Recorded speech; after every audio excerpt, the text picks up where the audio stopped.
টকশোতে আলাপ হচ্ছিল শিবির ছাত্রদল ঢাকা বিশ্ববিদ্যালয় প্রসঙ্গে। সেখানে আলোচক যখন হিজাবের কথা বলল, তখন জামাত নেতা বলছেন ইসলামে হিজাব ম্যান্ডেটরি না। আর আরেকজন বললেন ইসলামে কিছুই ম্যান্ডেটরি না। মানে দাঁড়াচ্ছে কি, নামাজ রোজাও তাহলে ম্যান্ডেটরি না?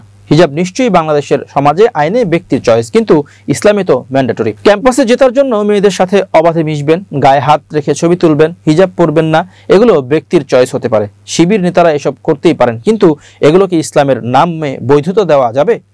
কিন্তু জামাত নেতারা ঐতিহ্যগতভাবে নিজেদের রাজনৈতিক প্রয়োজনে এই লেজিটিমেসিটা সমাজে দেওয়ার চেষ্টা করে। ধর্ম একটা টুল মাত্র, যখন যে কোনো বিধানকে যেন অস্বীকার করবেন অকপটে।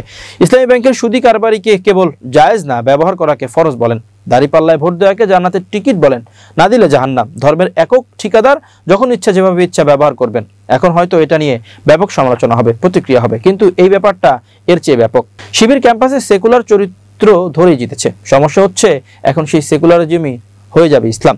সব জায়েজ বলা হবে, ইতোমধ্যে শুরু হয়েছে। টকশোতে এই ফতোয়া দিয়েছেন ডক্টর মোহাম্মদ রেজাউল করিম, জামাতের কেন্দ্রীয় কর্মপরিষদ সদস্য ও ঢাকা মহানগর উত্তরের সেক্রেটারি।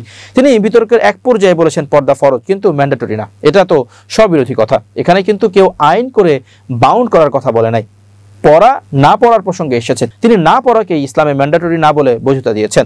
আপনারা রাজনীতি করুন, কি রাজনীতি করবেন তা আপনাদের ব্যাপার। আমি নিজে সেকুলার পলিটিক্সের সাথে সম্পৃক্ত, কিন্তু যাই করবেন তাই ইসলামের নামে বৈধতা দেওয়া যাবে না, এমনই মন্তব্য করেছেন বিপরীত পক্ষে থাকা একজন আলোচক।